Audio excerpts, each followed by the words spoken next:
नमस्कार दोस्तों, स्वागत है आपका जीएस क्लासेस ज्ञानी जी पर। आज है 6 सितंबर और हम आज की क्लास में करने वाले हैं कुछ करंट अफेयर के इंपॉर्टेंट क्वेश्चंस जो आपकी सभी कॉम्पिटिटिव एग्जाम में काफी महत्वपूर्ण होते हैं। तो आज के सेशन की शुरुआत करते हैं एक पावरफुल मोटिवेशनल कोट के साथ। हर सफल लोगों में एक बात समान होती है, वो हर हाल में बस अपनी मंजिल को पाना चाहते हैं। लाइफ में चाहे कैसी भी सिचुएशन हो, कभी भी अपने लक्ष्य से मुंह नहीं मोड़ना चाहिए। ये कोट हमें यहाँ पर प्रेरित करता है। तो चलिए शुरू करते हैं आज का पहला क्वेश्चन। पहला क्वेश्चन है हमारे पास, किस देश पर भारत की जीत की 50वीं वर्षगांठ के उपलक्ष्य में वर्ष 2021 को स्वर्णिम विजय वर्ष के रूप में मनाया जा रहा है? तो ये है पाकिस्तान के ऊपर जीत के रूप उपलक्ष्य में पर्व मनाया जा रहा है। डिटेल देखते हैं। 1971 में युद्ध में भारत की जीत की 50वीं वर्षगांठ के उपलक्ष्य में वर्ष 2021 को स्वर्णिम विजय वर्ष के रूप में मनाया जा रहा है। उत्सव के हिस्से के रूप में 16 दिसंबर 2020 को दिल्ली में राष्ट्रीय युद्ध स्मारक में माननीय प्रधानमंत्री द्वारा 4 विजय लपटें जलाई गई थी, जिन्हें देश के लंबाई और चौड़ाई में अपनी यात्रा शुरू की थी। अर्थात इसमें चारों लपटों को अलग अलग दिशाओं में भेजा गया था। उन्हीं में से एक स्वर्णिम विजय वर्ष विक्ट्री फ्लेम विशाखापट्टनम के नेवल स्टेशन भीमुनिपट्टनम में पहुंची है और ये समस्त 4 विजय लपटें 16 दिसंबर 2021 को नई दिल्ली में वापस अभिसारित करेगी।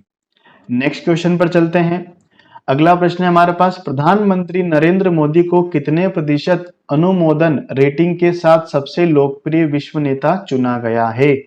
तो इसका सही आंसर है ऑप्शन नंबर 3, 70%। क्वेश्चन की डिटेल देखते हैं। प्रधानमंत्री नरेंद्र मोदी को 70% अनुमोदन रेटिंग के साथ सबसे लोकप्रिय विश्व नेता चुना गया है। यह सर्वेक्षण किया गया है मॉर्निंग कंसल्ट द्वारा, जिसमें कुल 13 वैश्विक नेताओं को चुना गया है, जिसमें सबसे फर्स्ट रैंक पर हैं भारत के माननीय प्रधानमंत्री नरेंद्र मोदी। इसमें मेक्सिको के राष्ट्रपति एंड्रेस मैनुअल लोपेज ओब्रेडोर 64% के साथ दूसरे स्थान पर रहे हैं। वहीं इटली के प्रधानमंत्री मारियो ड्रेगी 63% के साथ तीसरे स्थान पर रहे हैं। जर्मन चांसलर एंजेला मर्कल 52% के साथ चौथे स्थान पर और अमेरिका के राष्ट्रपति जो बाइडेन 48% के साथ 5वें स्थान पर रहे हैं। इसकी एक इंटरेस्टिंग बात देखिएगा दोस्तों, यहाँ पर 70% जो है अनुमोदन के साथ नरेंद्र मोदी प्रथम विश्व नेता बने हैं, उसमें से 25% डिसअप्रूव किया है लोगों ने। यहाँ पर जो सैंपल लिया गया है, इसमें सैंपल साइज काफी छोटा है, केवल 2126 लोगों के बीच ये वोटिंग हुई थी। और वहीं अगर हम अमेरिका की बात करें तो 40,000 से अधिक लोगों के बीच वहां पर वोटिंग हुई थी और इंडिया के लिए केवल 2126 लोगों के बीच वोटिंग हुई थी। इंडिया के तौर पर देखा जाए तो ये डेटा काफी शॉर्ट है। नेक्स्ट क्वेश्चन पर चलते हैं। हाल ही में पुलिस अनुसंधान एवं विकास ब्यूरो बीपीआरडी का कौन सा स्थापना दिवस मनाया गया? तो इसका सही आंसर है 51वां। क्वेश्चन की डिटेल को देखते हैं। होम मिनिस्टर अमित शाह ने देश के सीमावर्ती क्षेत्रों में चुनौतियों से निपटने के लिए सीएपीएफ के आधुनिकीकरण का आह्वान किया है इस 51वें स्थापना दिवस समारोह में। श्री शाह ने कहा है, cyber attack, drone attack, narcotic smuggling, नकली करेंसी और हवाला रैकेट देश के सामने सबसे बड़ी चुनौतियां हैं। इस अवसर पर टोक्यो ओलंपिक की रजत पदक विजेता मीराबाई चानू को सम्मानित किया गया और उन्हें मणिपुर के अतिरिक्त पुलिस अधीक्षक के रूप में नियुक्त किया गया है। नेक्स्ट क्वेश्चन पर चलते हैं। किस संस्थान ने स्पेक्ट्रल एनहेंसमेंट नामक एक सॉफ्टवेयर लॉन्च किया? तो इस प्रश्न का सही उत्तर है ऑप्शन नंबर 2, कोल इंडिया लिमिटेड। डिटेल देखते हैं। कोल इंडिया लिमिटेड ने कोयला संसाधनों के बेहतर मूल्यांकन के लिए नया सॉफ्टवेयर लॉन्च किया है, जिसका नाम है स्पेक्ट्रल एनहांसमेंट इस सॉफ्टवेयर का कार्य क्या है? यह कोयला अन्वेषण के दौरान भूकंपीय सर्वेक्षण का उपयोग करके पृथ्वी की सतह के नीचे पतले कोयला सीमा की पहचान करने और कोयला संसाधनों के मूल्यांकन में सुधार करने में मदद करेगा। अब कोल इंडिया लिमिटेड के अनुसंधान और विकास शाखा central mining planning and design institute ने Gujarat energy research and management institute के सहयोग से अपनी तरह का यह पहला सॉफ्टवेयर विकसित किया है। इस कंपनी का नाम ना भूलिएगा दोस्तों, काफी इंपॉर्टेंट है। साथ ही बात करें कि भारत में कुल कोयला उत्पादन में कोल इंडिया लिमिटेड की हिस्सेदारी कितनी है, तो कुल 80% इसकी हिस्सेदारी, इसका फाउंडेशन ईयर 1975 है। कोल इंडिया लिमिटेड के चेयरमैन और मैनेजिंग डायरेक्टर श्री प्रमोद अग्रवाल है। इसका हेडक्वार्टर कलकत्ता में है। नेक्स्ट क्वेश्चन पर चलते हैं। निम्न में से किस देश ने म्यांमार के माध्यम से भूमिगत व्यापार मार्ग की कोशिश की है? तो इसका सही आंसर है ऑप्शन नंबर 2, कोरोना का उद्गम स्थल चाइना। डिटेल देखते हैं। तो चीन म्यांमार कॉरिडोर का पहला परीक्षण पिछले महीने हुआ था, जिसमें चीन के साथ सीमा पर चीन शुएहा के लिए एक प्रमुख हिंद महासागर शिपिंग हब यांगून से सड़क मार्ग से भेजे जा रहे लगभग 60 कंटेनर का माल शामिल था। इसे यूनान प्रांत के लिनकोन भेजा गया। यहां से यूनान प्रांत आप चित्र में देख पा रहे हो, यूनान प्रांत से भेजा गया म्यांमार से लिंकोन शहर तक। उसके बाद यह रेल द्वारा सिचुआन की राजधानी चेंगडू, ये यहाँ पर शहर है, ये यहाँ पर रेल द्वारा गया है, सिचुआन की राजधानी चेंगडू, और पश्चिमी चीन के एक प्रमुख व्यापार केंद्र तक गया है। पूर्वी और दक्षिण चीन के पारंपरिक समुद्री मार्ग, पूर्वी और दक्षिण चीन के, ये यहाँ पर ईस्ट चाइना सी और साउथ चाइना सी से, ईस्ट चाइना सी और साउथ चाइना सी के थ्रू होकर यहाँ पर पहले चाइना में माल आया जाता था, लेकिन अब ये मार्ग काफी शॉर्ट हो गया है। म्यांमार के थ्रू सड़क परिवहन से यहाँ पर माल मंगाया गया है। नया लिंक एक तरफा यात्रा के 20 से 22 दिनों की बचत कर सकता है। अगले प्रश्न पर चलते हैं। केंद्र ने किस राज्य सरकार के साथ कार्बी आंगलोंग शांति समझौते पर हस्ताक्षर किए हैं? तो इस क्वेश्चन का सही आंसर है ऑप्शन नंबर 3, असम। क्वेश्चन की डिटेल देखते हैं।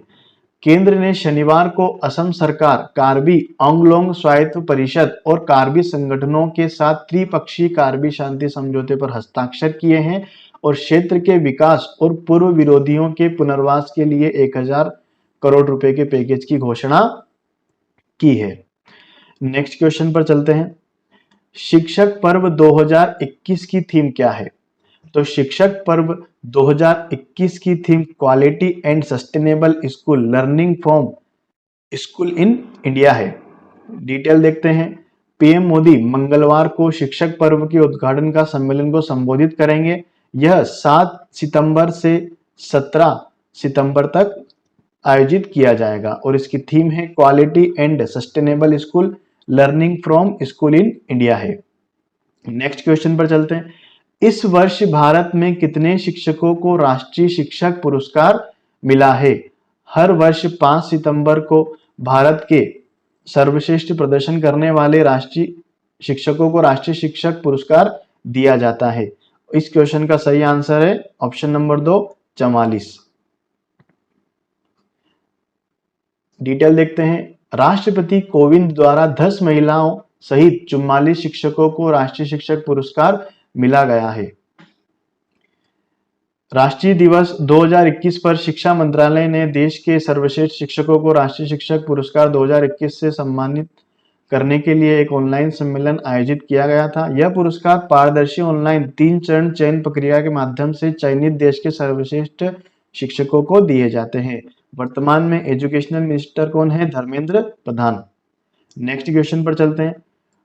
डुरंट कप का 130वां संस्करण किस शहर में शुरू हुआ? तो क्वेश्चन का सही आंसर है ऑप्शन नंबर 1, कोलकाता। डिटेल देखते हैं। डुरंट कप का 130वां संस्करण कोलकाता में शुरू हुआ है। मोहम्मडन एससी 1940 में डुरंट कप जीतने वाला पहला नागरिक क्लब था, जो इस साल टूर्नामेंट में कोलकाता फुटबॉल के एकमात्र ध्वजवाहक हैं। एशिया में सबसे पुराने क्लब फुटबॉल टूर्नामेंट में इस संस्करण में 16 टीमें भाग लेगी और इसका फाइनल मुकाबला 3 अक्टूबर को होगा। नेक्स्ट क्वेश्चन पर चलते हैं। इंस्पायर अवार्ड के लिए राष्ट्रीय स्तर की प्रदर्शनी और परियोजना प्रतियोगिता के कौन से संस्करण का आयोजन किया गया? तो इसका आंसर है ऑप्शन नंबर 4, 8वां। डिटेल देखते हैं। इंस्पायर अवार्ड के लिए 8वीं राष्ट्रीय स्तर की प्रदर्शनी और परियोजना प्रतियोगिता NLEPC मानक minion minds augmenting national aspiration and knowledge शनिवार को शुरू हुई है। इसमें विभिन्न राज्यों और केंद्र शासित प्रदेशों से प्रतिनिधित्व करने वाले 581 छात्रों के नवीन विचारों का प्रदर्शित कर रहा है। इसका 8वां संस्करण वित्त वर्ष 2019-20 के दौरान होना था, लेकिन कोविड-19 के कारण इसे स्थगित कर दिया गया था। नेक्स्ट क्वेश्चन देखते हैं। किस देश ने टोक्यो पैरालंपिक 2020 में सर्वाधिक पदक प्राप्त किए हैं? तो इसका आंसर है People's Republic of China. Detail देखते हैं। ये चित्र में आप देख पा रहे होंगे, पीपल रिपब्लिक ऑफ चाइना ने यहाँ पर कुल 207 मेडल प्राप्त किए हैं और उसकी फर्स्ट रैंक बनी है। उसने 96 गोल्ड मेडल, 60 सिल्वर मेडल और 51 ब्रॉन्ज मेडल प्राप्त किए। वहीं ग्रेट ब्रिटेन ने सेकेंड रैंक बनी है और उसके टोटल 124 मेडल प्राप्त हुए हैं। वहीं यूनाइटेड स्टेट अमेरिका की थर्ड रैंक बनी है। भारत में इसमें रैंक 24 बनी है और टोटल 19 पदक भारत ने प्राप्त किए हैं। तो ये थे दोस्तों हमारे पास करंट अफेयर के आज के कुछ महत्वपूर्ण प्रश्न। अगर आपको वीडियो अच्छा लगा हो तो लाइक कीजिए, शेयर कीजिए और चैनल को सब्सक्राइब करना ना भूलिए। कल फिर मिलेंगे करंट अफेयर के नए क्वेश्चन के साथ। तब तक के लिए धन्यवाद।